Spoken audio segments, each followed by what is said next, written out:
Fala pessoal, Neto responde parte 32. Bora comentar sobre a Engie Brasil, que não para de cair na cotação. E também a segunda pergunta, quais são as boas elétricas da Bolsa Brasileira? E aqui eu irei destacar sobre a CPFL, a Taesa, a Engie Brasil, a CEMIG, a Isa Energia, entre outras empresas do setor. Então bora lá, a primeira pergunta é sobre a Engie Brasil. E o Lucas perguntou, Neto não acha que a Engie, na casa dos 34, é uma oportunidade ou tem certo preço menor para começar a chamar a minha atenção? E, em particular, já acho que está ficando interessante, porém, eu olharia com mais carinho, principalmente naqueles preços de 28 a 32 reais. E a seguir, eu vou mostrar alguns motivos porque você tem que ser criterioso para não conseguir uma péssima performance na sua carteira, ainda mais se o papel estiver caro e investindo muito. E apenas para trazer certo contexto, porque o pessoal quer comparar certa elétrica com outra, porém essa certa empresa pode atuar, digamos, em geração e outra em transmissão de energia, ou seja, acabam sendo segmentos bem distintos. E aqui no caso da Engie Brasil, uns 80% do resultado da empresa vem de geração de energia e o outro restante é oriundo de transmissão e transporte de gás. Então, o foco da Engie vem de geração de energia. Além disso, a Engie também pretende crescer um pouco mais em transmissão de energia, com diversos projetos que estão em construção e também em geração eólica e solar, com alguns ativos que estão em construção. Então a empresa ainda deverá crescer um pouco, mais 1,3 GB em geração eólica e solar nos próximos anos. Fora isso, recentemente a Engie alcançou os R$ 47 na cotação e desde então a empresa afundou 25% na cotação.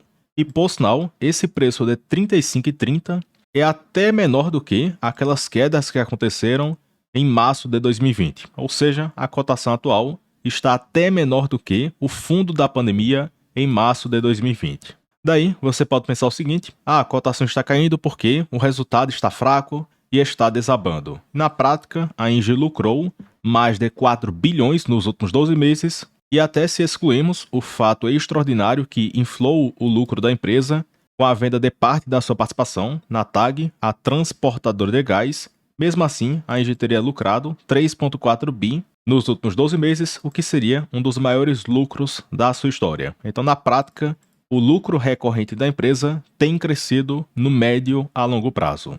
Outro ponto, a relação atual de preço sobre lucro é de apenas 6,8, o que seria o menor patamar de 10 anos para cá. Mas tem outro alerta, é que temos que ajustar esse preço sobre lucro para pegar o balanço recorrente que de fato a empresa tem gerado. Então, hoje a Engie vale na bolsa 28 bilhões, que é só pegar a cotação atual de 35,30 e multiplicar pela quantidade de ações. Já o lucro recorrente foi de 3,4 bi nos últimos 12 meses, e para encontrar essa informação, você tem que entrar no site de relacionamento com o investidor e olhar balanço por balanço, porque a Engie coloca de forma bem clara o lucro recorrente e também o lucro líquido, considerando eventuais extraordinários que podem inflar ou reduzir o lucro pontualmente. Então, na prática, o preço sobre lucro recorrente é de 8,2, a média foi de 13,3, então a Engie está 38% abaixo do que a sua média histórica. Então, neste patamar de preço e com este balanço, a Engie estaria, entre aspas, com 40% de desconto versus a sua média histórica. Então, sim, aparentemente seria um preço atrativo. Outro ponto, porque o mercado tem batido na cotação, e esse fato está acontecendo por diversos fatores. Um deles, a Engie era cotada por indicadores altos e a empresa não tem crescido o lucro em uma taxa tão acelerada. Outro ponto, fluxo fraco na bolsa, de pessoa física, fundos estrangeiros, que até estão retirando recursos da bolsa, no caso, os estrangeiros e os fundos locais, então o fluxo fraco também impacta no preço das ações. Além disso, também estamos em um cenário de juros elevados, o que também acaba batendo nas empresas e o mercado tende a precificar os papéis por múltiplos menores. Fora isso, juros elevados também acabam pesando nas despesas financeiras, o que também acaba batendo no lucro da empresa. Então, diversos fatores podem ter acarretado nessa piora da cotação da empresa. Além disso, neste ano, a Engie planeja investir 10 bilhões de reais e no próximo ano 3,7 e depois 2,1 bi em 2026. Então ainda vem muito investimento, principalmente para o próximo ano. Já outro ponto que foi negativo, a alavancagem da Engie cresceu para 2,7 dívida líquida sobre EBITDA, o que acaba se tornando um patamar até que elevado, ainda mais nesse cenário de juros elevados. Então esse ponto também é outro motivo para o mercado ter batido na cotação. Outro ponto que também foi negativo, que fez o mercado bater na cotação, é que a Engie, de tempos em tempos, ou a empresa paga 100% do lucro em proventos, ou eles pagam 55% do lucro em proventos. Então, como a dívida está crescendo, investimentos aumentando, então a Engie tem sido conservadora e a empresa só tem repassado 55% do lucro na forma de proventos. Consequentemente, o dividend yield acabou despencando. Daí, o mercado pode olhar, a Engie está pagando 6% e tem outras elétricas mais baratas que têm pago mais proventos, que estão investindo menos, então pode acontecer essa rotação de venderem uma para migrarem para outras empresas. Daí, após essa grande queda, o dividend yield da Engie atual é de 7,5%, a média foi de 5,2% de 5 anos para cá.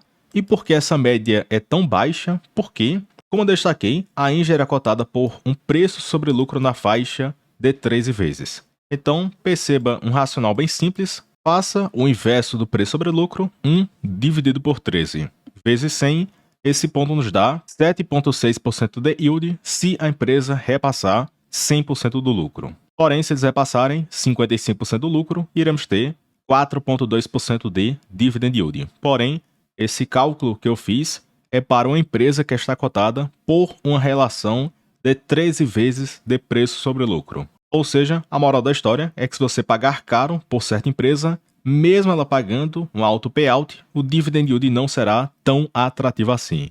E também se acontecer esse movimento de juros altos, fluxo fraco na bolsa, saques massivos nos fundos, consequentemente o mercado pode bater mais nesses papéis cotados por indicadores mais elevados. Além disso, estamos em dezembro e o próximo provento da Engie será anunciado com a data para maio e o pagamento poderá ser feito em julho do próximo ano. Aí depois temos outro para agosto e dezembro do próximo ano. Então, um resumo aqui da Engie, que eu destaquei vários pontos para estar acontecendo essa queda: fluxo fraco na bolsa, juros altos, muito investimento esperado, dívida cresceu, aconteceu a redução no payout e o dividendo por ação caiu. Porém, tem aquele fato, lembre-se que esse ponto também não irá durar para sempre. Então, aparentemente, neste patamar de preço, para quem tem visão de médio a longo prazo e irá comprar aos poucos, aparentemente parece ser uma boa empresa para estudar no momento. Porém, isso é para quem tem visão de médio a longo prazo. E por fim, bora comentar sobre outra pergunta do Rafael: qual empresa você considera a melhor elétrica da bolsa? E tem certa reflexão, porque eu achar que certa empresa é a melhor elétrica da bolsa não necessariamente quer dizer que será a melhor empresa para investir hoje. Até porque eu posso achar, por exemplo, o BTG Pactual uma excelente empresa, mas durante vários períodos eu achei o BTG Pactual muito caro. Então você pode achar certa empresa boa, mas que essa certa empresa não está cotada por um preço atrativo. Então você tem que juntar o útil ao agradável, a empresa ser boa e estar cotada por um bom preço. E aqui eu separei uma lista de elétricas que vocês podem olhar com calma, entrar no site da RI, estudar a empresa, olhar algumas apresentações e tentar perceber se a empresa faz sentido ou não para a sua carteira. Então tem a Engie Brasil, que eu comentei neste vídeo, e o foco da Engie está em geração de energia. E esse ponto representa uns 80% do seu resultado. Aí depois possui um pouco de transmissão e transporte de gás. Já a outra, CPFL Energia, que é focada em distribuição de energia e também um pouco de geração e transmissão. CEMIG, que é focada em distribuição e geração de energia. E a Taesa e a Is Energia, que ambas estão focadas 100% em transmissão, porém o endividamento deverá crescer bastante nessas duas empresas. Também tem a SEB, que é focada em geração, e também tem a parte de iluminação pública. E algo que chama atenção é que a SEB possui zero de dívida, tem um caixa imenso, tem pago bons proventos, e nesse cenário de juros elevados, a empresa nem será tão impactada, até porque a empresa nem possui dívidas. E até podem ser beneficiados, porque com esse grande caixa aplicado em algo que é entregue, digamos 100% do CDI, esse ponto irá gerar uma boa receita financeira para a empresa, o que irá complementar o lucro da empresa. E por fim, também tem a Celesc, uma distribuidora pouco comentada, e a Celesc também possui alguns ativos em geração, transmissão e uma participação na empresa de saneamento de Santa Catarina. Então a Celesc tem muitos ativos, aparentemente está mal precificada e crescem em uma taxa acelerada. E comentando um pouco sobre algumas elétricas, vou destacar aqui sobre a ENGIE e a CPFL. Um fato que chama a atenção da ENGIE é que de 2013 até 2023, a empresa investiu quase 30 bilhões neste período, aumentaram o seu tamanho em quase 20%, ingressaram na parte de geração eólica e solar, também ingressaram no setor de gás por meio de uma participação na TAG. A empresa também ingressou no segmento de transmissão de energia. Então, em 2016, 100% do resultado era oriundo de geração e agora 78% veio de geração, 13% transmissão e 9% transporte de gás. E neste período, o EBITDA cresceu, o lucro aumentou em 110% e pagaram 15,7 bilhões em proventos. E perceba que hoje a ENGIE vale na bolsa uns 28 bilhões, então digamos que a ENGIE pague 16 bi em proventos nos próximos 7 anos, dividido por 28. Então, se um cenário parecido permanecer nos próximos 7 anos, a ENGIE poderia gerar mais de 50% de dividend yield, considerando o que poderá ser pago ano após ano. Fora que também poderá acontecer uma eventual apreciação na cotação, caso o resultado cresça neste período. Então, eu gosto de olhar este ponto de médio prazo, quanto mais ou menos a empresa poderá gerar de renda passiva. E agora, comentando brevemente sobre a CPFL, a empresa é uma das maiores elétricas do país e quase ninguém comenta sobre a empresa. E o foco da CPFL é distribuição de energia e a empresa possui 13% de fatia do mercado e é a maior do setor. Já na parte de geração, a empresa está entre as maiores geradoras renováveis e a empresa possui ativos hídricos, eólicos e solares. E também a CPFL também atua em transmissão e hoje a empresa é a 8ª maior transmissora do país. Fora isso, a CPFL atua em uma das melhores e mais concentradas áreas de concessão do país e eles atuam no estado de São Paulo e no Rio Grande do Sul. E a empresa atende mais de 10 milhões de clientes. Outro ponto, a alavancagem da CPFL está mais controlada versus a ENGIE Brasil e é de apenas 2,0, o que é bem confortável para uma empresa de energia. Outro ponto, a empresa paga pelo menos 50% do lucro em proventos e a depender da performance de crescimento e de alavancagem, eles poderão pagar além do que 50% de payout. E até destacaram no CPFL Investor Day que a intenção da empresa é de pagarem uns 70% a 80% do lucro na forma de proventos. E se for o caso, a CPFL poderá gerar um bom dividend yield até acima do que 8 a 10%. Então, no momento, o dividend yield está de 8,59% e a empresa até pagou um payout baixo relativo ao lucro de 2023. Então, se esse payout for de 70% a 80%, a CPFL poderá pagar até um provento maior do que esse destacado. Outro ponto, que é um defeito na CPFL, é que a Datacom sempre acontece para abril, então tem muitas pessoas que já estão olhando para a empresa, então compram em janeiro, fevereiro, março, abril, se julgarem que o preço está atrativo e garantem esse fluxo de renda ao longo do ano, porque a Datacom acontece para abril e a empresa anuncia uma bolada de uma vez só e dividem esse provento em pequenas parcelas. Então, uma parcela foi para maio, outra para junho, outra para julho, agosto, setembro e outra para dezembro. Então, quem é sócio lá para abril de cada ano garante esse fluxo de renda ao longo do ano. Além do mais, essa foto contém alguns indicadores de algumas elétricas destacadas, CPFL, CEMIG, ENGIE, ISA Energia e a Taesa. Então, perceba que nenhuma possui um preço sobre lucro tão elevado, PVP, só o da ENGIE que está elevado, porém, a ENGIE entrega 38% de ROI. Então, vocês já devem ter percebido que empresas que entregam uma rentabilidade alta, em geral, o mercado paga um PVP bem acima do que um. Aí vocês podem pensar, tem o da CEMIG, 28% de ROI e 1,1 de PVP. Porém, no caso da CEMIG, a empresa vendeu um ativo que a empresa possui e esse ponto inflou o seu lucro. Então, o preço sobre lucro recorrente fica um pouco acima do que o patamar atual e ficam na faixa de 6 a 7 vezes. Então, tem que ter cautela, porque o pessoal olha, CEMIG, Vibra Energia, que o PL está bem baixo, porém tenha cautela com efeitos extraordinários que são pontuais e inflaram o balanço da empresa. E esse fato não deverá se repetir.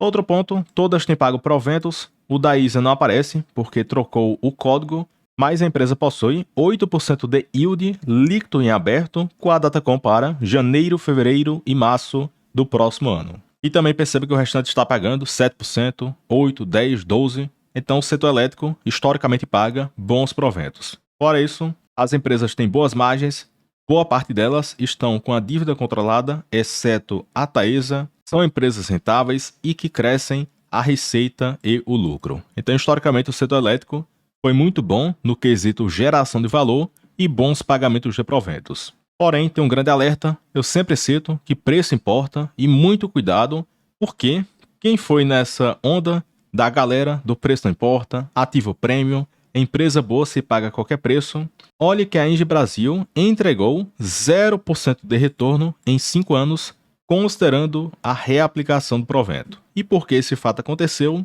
Porque lá no final de 2019 e início de 2020, a Engie Brasil estava muito cara e era cotada até acima do que R$50 e por um preço sobre lucro fora da curva até acima do que 15 vezes. Então quem foi na onda e pagou caro conseguiu uma péssima performance na sua carteira. Enquanto isso, CPFL 55% e também estava cara naquele período, Taesa quase 90%, ISA 47%, CEMIG 166%. Então essas três praticamente bateram CDI e a inflação, enquanto a Engie foi péssima, apenas 0%. Então quando a empresa está cara, todo mundo fala bem, e agora que aparentemente está ficando atrativa, poucas pessoas comentam sobre o papel. Então adoram comprar no topo, e quando certa empresa boa cai, parece que ninguém quer comprar. Então muito cuidado com esse tipo de estratégia, porque a chance de perder dinheiro é muito grande. Então, pessoal, eu destaquei sobre a Engie e também sobre outras elétricas. Comente aqui abaixo sobre quais elétricas vocês estão no radar ou têm na sua carteira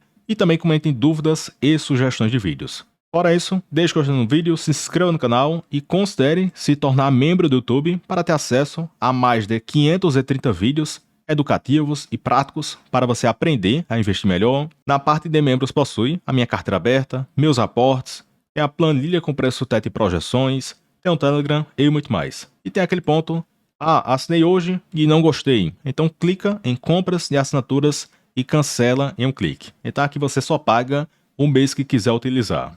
Fora isso, tem muitos inscritos migrando para o BTG e conseguindo bons benefícios, tanto na corretora, conta corrente, cartão Black do BTG e muito mais. Aí caso você queira ter acesso a tudo isso, é só preencher o formulário aqui abaixo e aguardar o pessoal entrar em contato com vocês. Então, pessoal, até o próximo vídeo e forte abraço.